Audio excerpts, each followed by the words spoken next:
E a safra 2020-21 do Brasil deve registrar a maior área da história quando a gente trata de cultura soja. É isso mesmo. Embora haja alguma divergência entre as expectativas, as projeções das principais consultorias do país, há uma convergência nas projeções de que realmente será a maior área de todos os tempos cultivada com soja aqui no Brasil.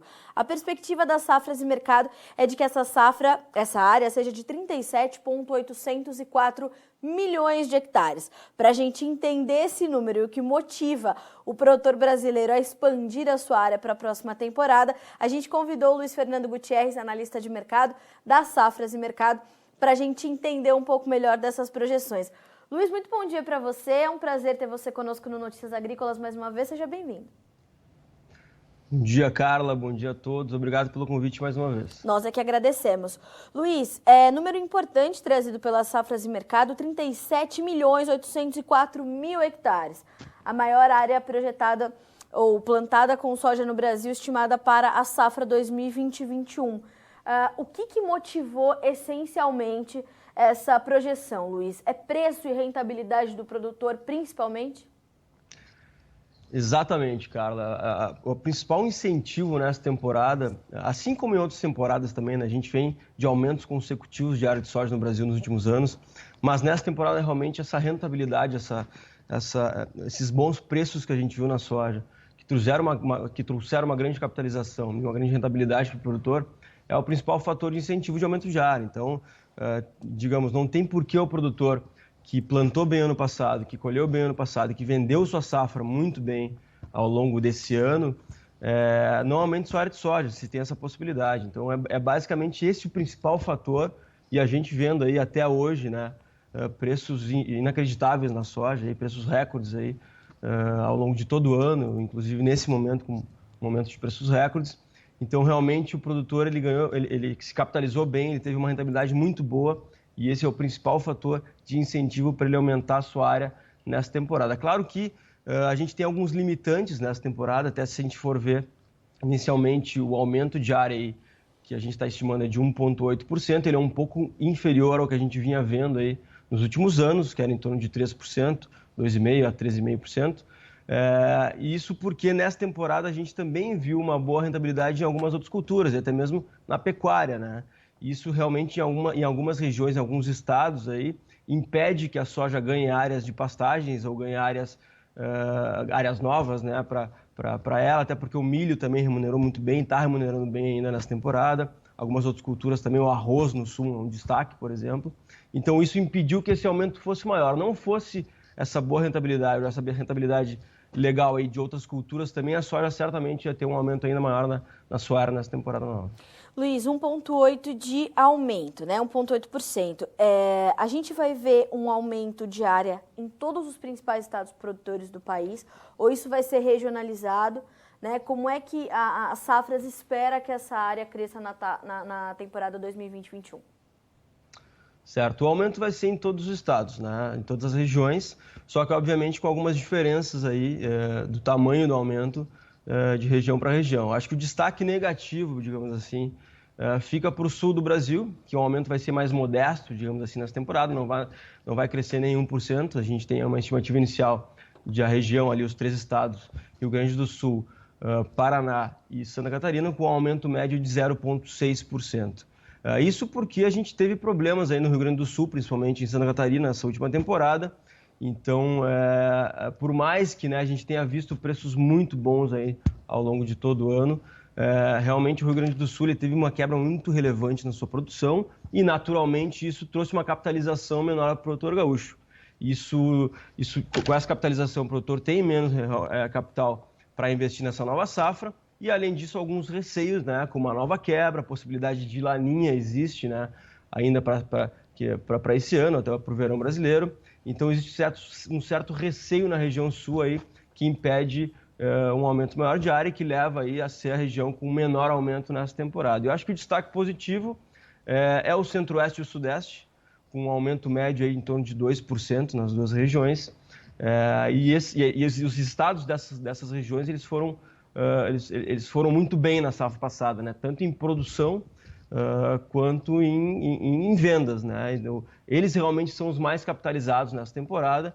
Isso explica o porquê que eles estão aumentando aí a área e puxando a produção brasileira nessa nova temporada. Aí no Norte e no Nordeste, normalmente a gente tem aumento de área também, não é diferente, até porque a base lá é menor e a gente costuma ver áreas novas sendo abertas, né, nessas regiões aí no Norte e no Nordeste.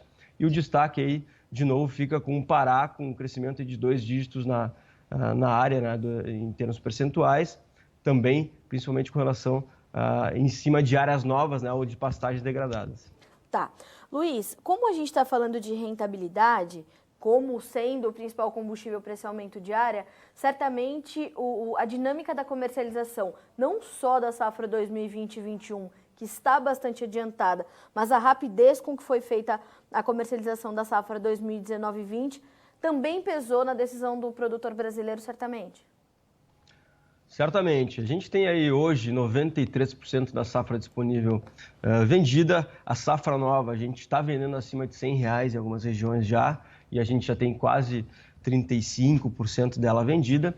Então isso explica também exatamente essa questão dos preços, né, que trouxe essa rentabilidade. Não tem como ser diferente. A gente viu preços recordes nesse ano, dia após dia, principalmente a partir aí da entrada da safra, a gente viu o câmbio ajudando muito. Naturalmente que a gente coloca esse peso do câmbio aí como sendo o principal fator para os preços brasileiros, mas nesse final de ano agora, por exemplo, o peso do câmbio até sai um pouquinho e entra a questão de oferta. Como a gente vendeu muito, a gente tem pouquíssima oferta disponível para o resto do ano e essa pouca oferta ou essa baixa oferta deve ser suficiente para segurar preço aí ou para impedir que preço caia mais.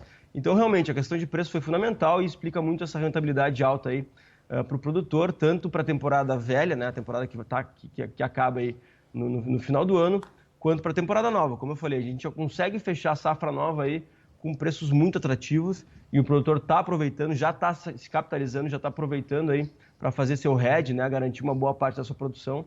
E isso é muito importante, eu acho que é a estratégia correta. Luiz, a gente concluir 2020 quase zerados de estoques de soja no Brasil também já dá início a 2021 com um cenário de preços com boas perspectivas, perspectivas de patamares ainda muito elevados para essa safra que a gente começa a colher aí no começo do ano que vem?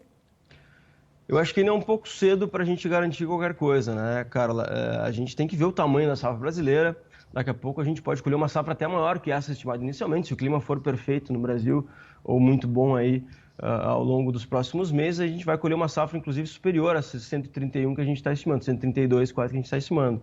Então vai depender muito de questões envolvendo a safra brasileira, a safra americana que está plantada e está em desenvolvimento e a safra argentina também. Então é muito cedo para falar, mas olhando para essa questão de oferta, realmente a gente vai começar o ano, aí janeiro, fevereiro e março, com preços suportados, digamos assim.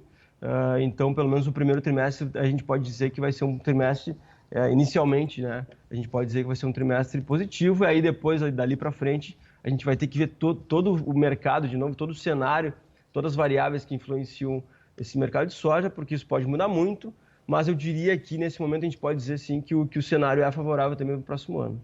Luiz, a Safras estima também um aumento da produtividade da soja na safra 2020-21 do Brasil, passando de 3.379 para 3.501 quilos por hectare. Aqui a gente pode atribuir esse aumento, é maior investimento do produtor em tecnologia, em pesquisa, em escolha de insumos, aqui a gente pode atribuir esse aumento de produtividade? Eu acho que essa questão da tecnologia, a gente já está realmente, o produtor, ele usa muito tecnologia no Brasil e naturalmente, quando ele está mais capitalizado, ele usa mais tecnologia. Mas eu diria que não é esse o diferencial. O diferencial é mais simples, digamos assim. É basicamente porque a produtividade que a gente teve no ano passado, de 379 quilos por hectare, em média Brasil, ela teve nessa conta estava uma produtividade do Rio Grande do Sul, uma quebra de 30%, 40% quase. Então, inicialmente, agora a gente naturalmente projeta uma recuperação do Rio Grande do Sul e até mesmo a gente reduz um pouquinho a produtividade média esperada para o Centro-Oeste e para o Sudeste, porque foi muito boa no ano passado. Então, a gente trabalha com clima regular, né? Não com uma super produção, também não com quebra inicialmente, a gente trabalha com uma média, digamos assim. Então, basicamente, esse aumento de produtividade vai derivar de uma recuperação da produtividade do Rio Grande do Sul, obviamente que esses números têm que se confirmar, claro. E uma melhora também um pouco no Norte e no Nordeste, que não teve uma safra tão boa no passado. A gente lembra que em 2018 a gente teve uma super safra no Norte e no Nordeste, com Bahia colhendo aí recorde produtivo, ou recorde de produtividade histórica do Brasil em termos estaduais. Então, e esse último ano a gente teve uma produção legal, uma produtividade legal, mas a gente espera que, se o clima permitir, a gente tenha uma produtividade ainda mais alta no Norte e no Nordeste, mas realmente quem deve puxar aí esse aumento de produtividade é o Rio Grande do Sul aí, com uma recuperação esperada. Luiz, óbvio que ainda é bastante cedo para dizer, mas as safras vê nas previsões climáticas algum problema que possa chamar um pouco mais a atenção do produtor brasileiro de soja nessa nova safra? Exato, ainda é cedo, mas a gente tem que ficar de olho realmente nessa possibilidade crescente aí do Laninha, né? Até os últimos dias aí a gente tinha 60% de probabilidade, segundo o NOAA, de a gente ter uma confirmação do Laninha no verão brasileiro. Então a gente tem que ficar de olho nisso. A gente sabe que em anos de Laninha, principalmente, são anos muito complicados, porque o Laninha ele costuma trazer baixa umidade ou pouquíssima chuva para a região sul do Brasil. E a região sul do Brasil, a gente sabe a importância que tem para a soja, né? Porque 2 dos 3 maiores estados produtores do Brasil estão na região sul, que é o Rio Grande do Sul e o Paraná. Então, realmente, essa questão do Laninha, a gente tem que cuidar daqui para frente, porque é uma possibilidade, ainda não há nenhuma confirmação, isso pode mudar, claro. Pode não acontecer nada, pode ficar um clima neutro, mas essa possibilidade aí realmente liga um alerta já desde o início para a próxima safra brasileira. Certo. Luiz, voltando um pouquinho para a questão financeira, a gente fala muito da rentabilidade. Como ficam esse começo de safra para o produtor brasileiro versus custos de produção? A gente teve uma diferença muito grande em relação ao ano passado. A questão cambial pesou muito, mas a gente sabe também que o produtor se antecipou na compra dos insumos também dessa nova temporada. Como fica essa questão de relação de projeções, início da nova safra e custos de produção? Os custos de produção, naturalmente, eles costumam crescer de ano após ano, né? Obviamente que a questão do câmbio, ela é fundamental, né? Boa parte dos insumos aí, eles são dolarizados e esse câmbio elevado que a gente tem hoje é algo negativo. Mas, no fim das contas, Carlos, é importante a gente dizer que nos últimos anos, apesar da elevação do custo, o dólar também tem ajudado na questão da formação do preço. E, no fim das contas, lá no final do ciclo, a gente percebe que mesmo com o aumento de custos derivado principalmente do aumento do dólar, existe um peso maior para a formação do preço e acaba compensando esse aumento de custo. Então, o que a gente espera para esse ano é sim um aumento de custo aí com relação ao ano passado, embora nesse momento, por exemplo, a gente tenha um dólar um pouco mais fraco aí que há meses atrás, né, que há alguns meses. Então, eu diria que é até um momento interessante de se aproveitar esse câmbio. É muito difícil saber para onde vai o câmbio, né? Mas é um momento interessante, é um bom tempo, a gente não via o câmbio a 5,20, como está hoje, ou 5,10, né? É um pouquinho mais baixo. Então, eu diria que sim, essa questão cambial e de custos afeta a rentabilidade, mas, de novo, se a gente olhar para trás ou até olhar para esse ano, a gente vê que a balança pesa mais para o lado da lucratividade em cima do preço da soja do que realmente da perda de lucratividade pela questão cambial, pela questão de custo. Então, a gente teve aí rentabilidades em determinados momentos até de 100%, dependendo da região, dependendo do lugar, a gente teve uma rentabilidade muito alta, inimaginável realmente. Então, eu acho que a gente tem que olhar para o custo, obviamente, mas eu acho que o câmbio ele deve ajudar aí o produtor no lado da comercialização. Luiz, e como é que está prevista a demanda para toda essa soja brasileira? Porque se todos esses números se confirmarem, a gente tiver uma área de 307.804.000 hectares, com uma produtividade média de 3.501 quilos por hectare, ou algo perto de 58,4 sacas por hectare, e a projeção de um pouco mais de 131 milhões de toneladas de soja, com uma safra americana também maior esse ano, né, voltando para sua normalidade, depois do desastre que foi a temporada 2019-20, a gente tem também uma demanda crescente. Mas como é que está a demanda para a soja brasileira dessa próxima temporada, Luiz? A gente ainda não tem números, né? A gente não tem estimativas em cima disso, até porque primeiro a gente larga a intenção de plantio e depois, alguns dias depois, a gente vai lançar o quadro de oferta e demanda para a próxima temporada. Esse quadro deve ficar pronto na segunda-feira, mas inicialmente a gente pode falar que é crescimento de exportações e há crescimento de demanda interna para esmagamento. Então, a gente pode falar, acho que tranquilamente, em 45 milhões para esmagamento e mais de 80 ou 82 milhões para exportação no ano que vem. A demanda chinesa ela vai continuar firme, não tem por que mudar. Obviamente que a gente tem que cuidar dessa relação Estados Unidos e China de novo, né? Continuar cuidando disso, até porque a gente tem uma eleição agora no final do ano e eu acho que o cenário pode ser diferente se o Biden ganhar ou se o Trump ganhar. A gente pode ter uma segunda rodada de guerra comercial, isso não está descartado.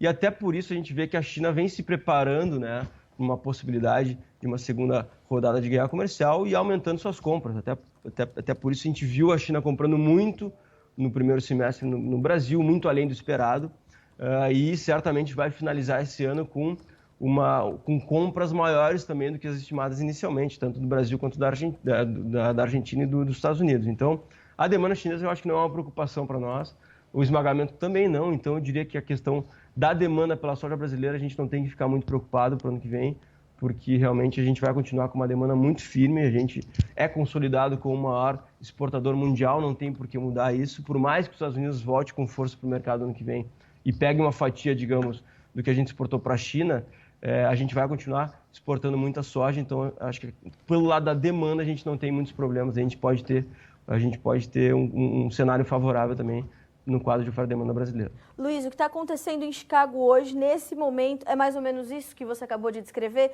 O Departamento de Agricultura dos Estados Unidos trouxe um novo reporte diário, né, com vendas de mais de 900 mil toneladas entre safra velha, safra nova, China e os chamados destinos desconhecidos, que o mercado especula ser a China, e ainda assim o mercado seguiu ali na sua realização de lucros, claro, amenizou um pouquinho as baixas, mas perde agora entre 0,75, 1,25, 1,5. O mercado já sabe que a China estará mais presente no mercado americano aí nos próximos dias, nos próximos meses? Sim, isso a gente vem conversando há um bom tempo, né, Carla? O mercado já espera que as compras aumentem daqui para frente, é natural, é sazonal, e até porque o Brasil não tem muito mais soja para vender para a China. A China vai ter que buscar soja americana, brigando ou não brigando com os americanos. Ela não vai ter de onde tirar soja, senão dos Estados Unidos agora nos últimos meses de 2020. Então o mercado já espera, mas claro, esses anúncios eles estão crescendo, né, nos últimos dias, e isso é algo positivo para o mercado. Só que hoje, especificamente, eu diria que isso seria algo positivo, tirando a questão de que a gente tem um aumento de tensões, né? Tensões políticas entre Estados Unidos e China voltaram a aumentar. A gente vem comentando também há um tempo que a gente tem que ficar de olho aí nessa questão dos mares asiáticos lá, onde existe uma tensão geopolítica crescendo. Então, hoje a gente teve anúncio aí de que vai ser fechada uma embaixada chinesa nos Estados Unidos e uma ameaça de fechar a embaixada americana na China. Então, isso aumenta as tensões, coloca em xeque de novo o acordo comercial e tudo mais, toda aquela história que a gente já conhece aí há um bom tempo. Então, é isso que pesa hoje, porque se a gente olhasse para o lado das compras, as compras foram volumosas, foram no acumulado realmente mais do que nas últimas semanas. Uhum. Então, se elas continuarem assim, vai ser algo de suporte para Chicago, mas realmente hoje essa questão geopolítica aí de tensões está pesando. Por mais que o mercado já conheça a questão da guerra comercial, que já se sabe que é um conflito geopolítico muito mais profundo, embora o mercado já saiba disso, ele ainda é limitado por essas notícias, né, Luiz? Exatamente. Essa questão vai continuar sendo uma questão central aí pelos próximos meses, sem dúvida. Até depois da eleição isso vai continuar sendo, até porque o Trump falou que a segunda fase do acordo ela ainda está distante, né? Uhum. E a gente sabe que essa primeira fase dura até 2021 só. Dali para frente a gente não tem nada acordado. Certo.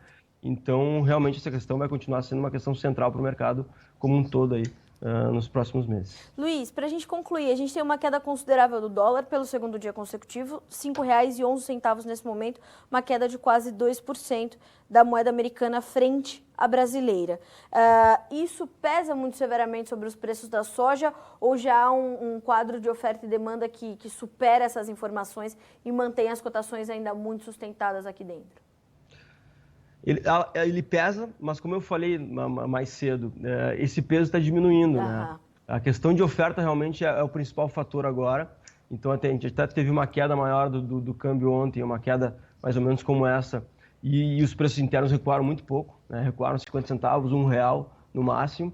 Então, realmente, a questão cambial continua sendo um fator importante, mas realmente o peso agora está diminuindo e a questão de oferta, no meu entendimento, vai ser o principal fator aí para explicar os preços daqui para frente. E olhando para ela, a gente deve ter suporte de preços para o resto do ano no Brasil. Tá certo. Luiz Fernando Gutierrez, muito obrigada pela companhia, meu amigo, nessa manhã de quarta-feira. Hoje é quarta ainda, né, Luiz? Isso. Muito obrigada, bom trabalho para você, obrigada pelas informações que você compartilhou conosco, essas projeções tão importantes das safras e mercados. Você sabe, é sempre muito bem-vindo, volte sempre. Obrigado, Carla, um abraço, até a próxima. Um abraço, até a próxima, Luiz. Tchau, tchau. Bom, conosco, portanto, Luiz Fernando Gutierrez, analista de mercado das safras e mercado, nos trazendo as projeções da consultoria para a safra 2020-21 do Brasil. Como eu já adiantei, devemos ter a maior área plantada com soja da história deste país, mais de 37,8 milhões de hectares. Uma elevação de produtividade também é esperada, com a média nacional subindo, com o Rio Grande do Sul principalmente se recuperando, há essa expectativa. O que temos que monitorar na questão clima é a chance de um laninha se desenvolver no verão brasileiro, o que poderia, inclusive, se confirmado, trazer baixa umidade para o sul do Brasil, onde estão a produção de Paraná e Rio Grande do Sul, importantes estados na produção brasileira de soja, sendo afetados novamente, a nossa média também é modificada, enfim, então temos que cuidar dessa questão do laninha. A rentabilidade, os preços historicamente altos para o Brasil é o principal combustível para esse aumento de área, isso deve acontecer em todo o país, mas claro, de forma diferente em cada um dos principais estados produtores, aqueles que estão mais capitalizados vão conseguir ampliar mais.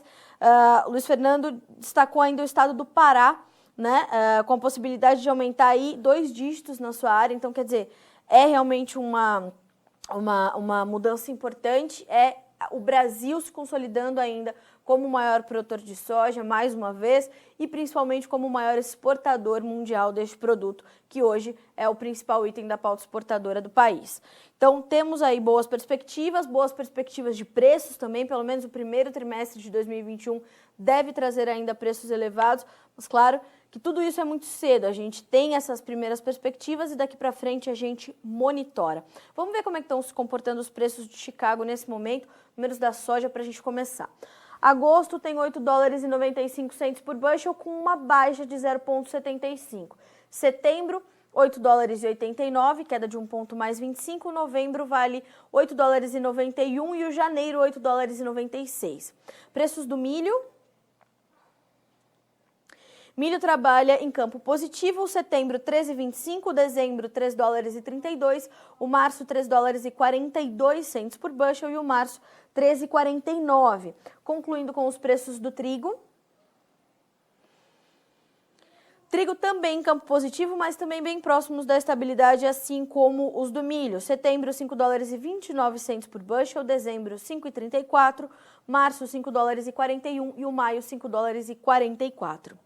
E como você também acompanhou o Luiz Fernando Gutierrez explicando, hoje um novo anúncio de vendas foi feito pelo USDA, não só para a China, mas para também os chamados destinos desconhecidos ou não revelados, o que o mercado especula ser a China, dada a necessidade dos chineses de soja, e principalmente soja americana, porque não temos mais soja para vender aqui no Brasil. Então, os chineses olhando muito para o mercado americano, esse anúncio traz vendas de mais de 900 mil toneladas na semana toda, com todos os reportes anunciados pelo USDA, são mais de 1.300.000 toneladas. Isso traz pouco impacto para o mercado, porque novas tensões entre China e Estados Unidos surgiram no mercado nessa quarta-feira, com um fechamento de uma embaixada chinesa nos Estados Unidos, uma embaixada americana na China também sendo fechada, muitas tensões crescendo. O conflito é muito geopolítico nesse momento e tudo isso acaba afetando e influenciando negativamente o mercado, limitando o avanço que poderia ser promovido por essas vendas anunciadas pelo USDA nessa quarta-feira. A gente continua monitorando por aqui para que você seja sempre o produtor rural mais bem informado do Brasil. Segue a nossa programação, continue conosco, a gente volta já já.